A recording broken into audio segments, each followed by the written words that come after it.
করতে পারবা। এই মাইক নাও, মাইক লাগবে।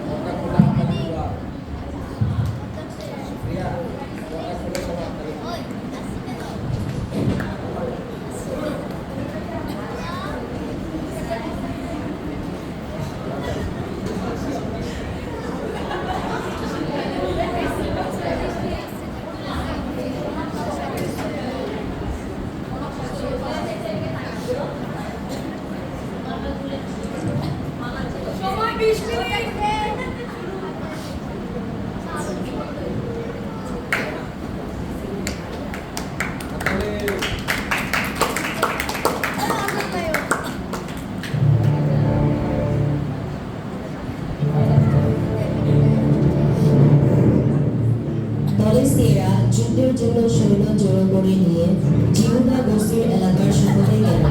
তারা গিয়ে শুভ ও অশুভ গ্রামের মাঝামাঝি এক সমগ্র গ্রামে ছাউনি ফেল। শৌল ও ইসরায়েলিরা জড়ো হয়ে এলাও পতাকায় ছাউনি ফেলল এবং ফিলিস্তিনিদের সঙ্গে যুদ্ধ করবার জন্য সৈন্য সাজালো। একদিকের পাহাড়ে দাঁড়ালো ফিলিস্তিনিরা এবং অন্যদিকের পাহাড়ে দাঁড়ালো ইসরায়েলিরা। তাদের মাঝখানে রইল এলাও পতাকা। ফিলিস্তিনিদের পক্ষ থেকে গলিয়াত নামে এক বীর যোদ্ধা তাদের সৈন্যদল থেকে বের হয়ে আসলো। সে ছিল ভাত শহরের লোক, লম্বায় সে ছিল 6.5 হাত। তার মাথায় ছিল একটা ব্রোঞ্জের টুপি, মাছের আঁশের মতো তৈরি ব্রোঞ্জের জামা, যার ওজন ছিল 7 কেজি।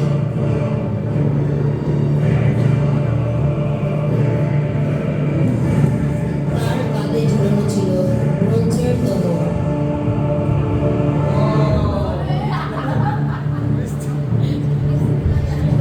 তার বর্ষার লাঠিটা ছিল হাতিদের ডিমের মতো, আর সেটার লোহার ফলাতার ওজন ছিল 7 কেজি 200 গ্রাম। তার ডাল বহনকারী তার আগে আগে চলত।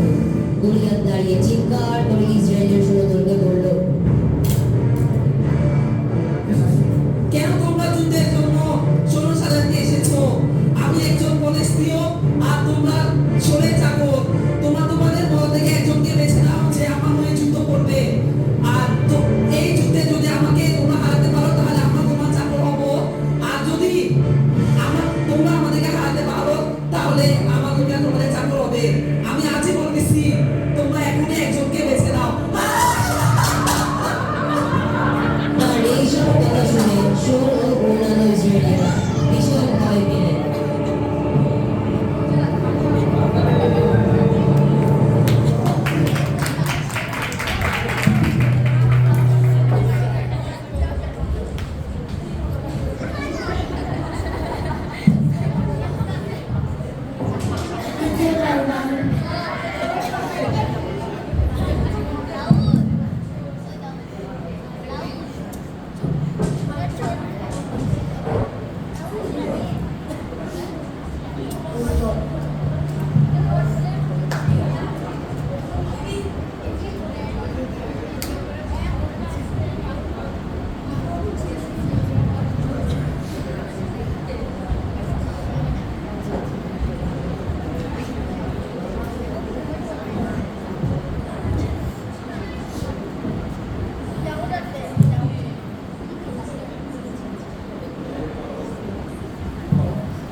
বাবা, তুমি এই 18 কেজি ভাজা শস্য, 15 কেজি তাল এবং 10 কেজি পনির নিয়ে তোমার ভাইদের কাছে যাও। এখন দেখে এসো তারা কেমন আছে। ঠিক আছে বাবা।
আছো?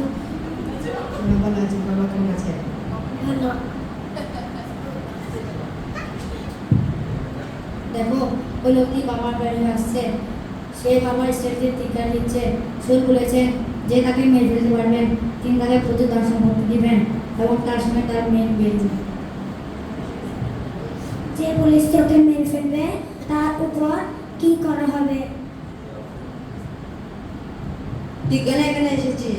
তোর মনের দুষ্টুমি আর যাবে আমার ভালো করে জানা আছে। তুই এখানে যুদ্ধ দেখতে এসেছিস, তাই না? বাহ, আমি কি করলাম? আমি মাত্র একটা কথা জিজ্ঞাসা করতে এসেছি।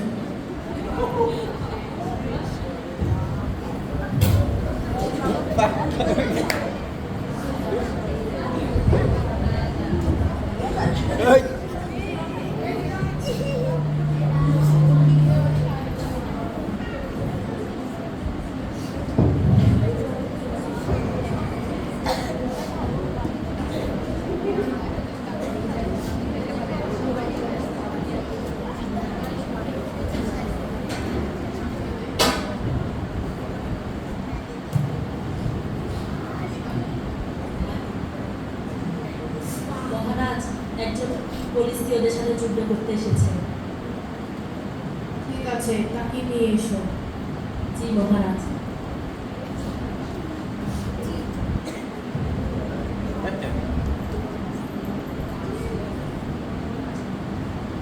মহারাজ, এই পুলিশকে দেখে কারোর ঘাবড়ানোর দরকার নেই। আপনার দাস গিয়ে তার সাথে যুদ্ধ করবে। তুমি পরস্পরের সঙ্গে কি করে যুদ্ধ করবে? সে তো সেদিনকার, তুমি তো সেদিনকারের ছিলে, আর সে তো ছোটকাল থেকে যোদ্ধা। দাউদ শোলকে বললেন, আপনার এই দাস তার বাবার বেড়ার পাল চড়ায়। যখনই কোনো সিংহ বা ভাল্লুক এসে পাল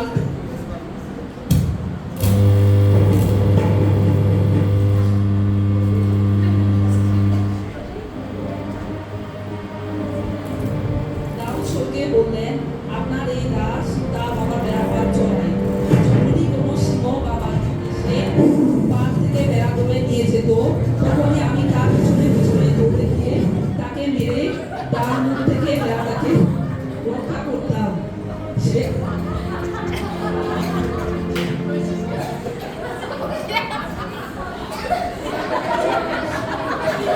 ঠিক আছে, তুমি যাও আর তার সাথে যুদ্ধ করে এসো।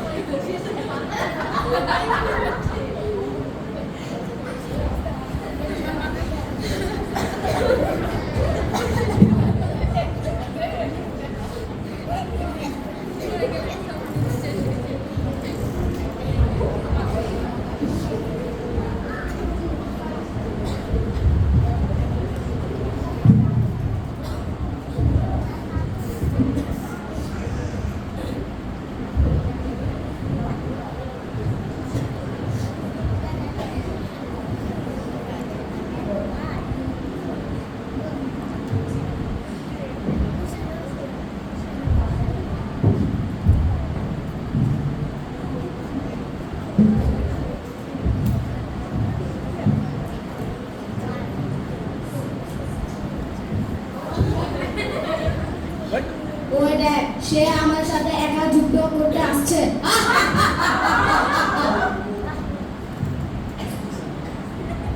আমি কি কুকুর তুই আমার সাথে লাঠি নিয়ে যুদ্ধ করতে এসেছিস?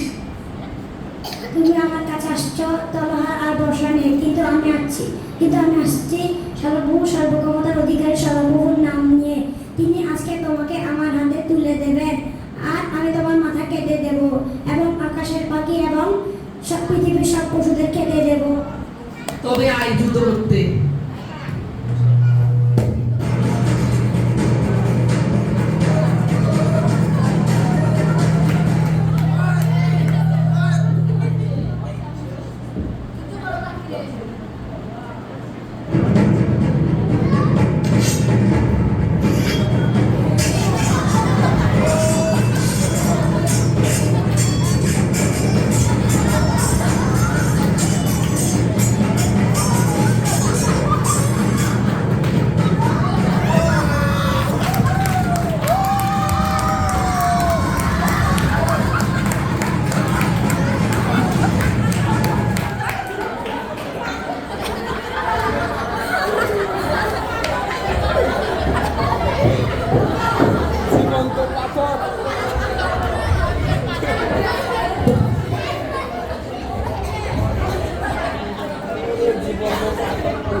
আচ্ছা মানে যুবকটি কার ছেলে? মহারাজ, আপনার প্রাণের বিপদে বলছি যে আমি জানি না। খোঁজ করো, যুবকটি কার ছেলে? জি মহারাজ।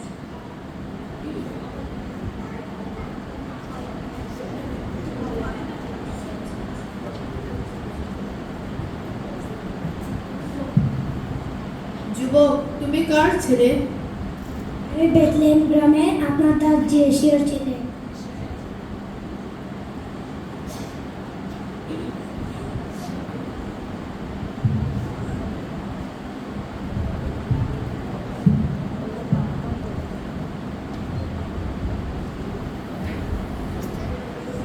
বসে পড়টা পড়ি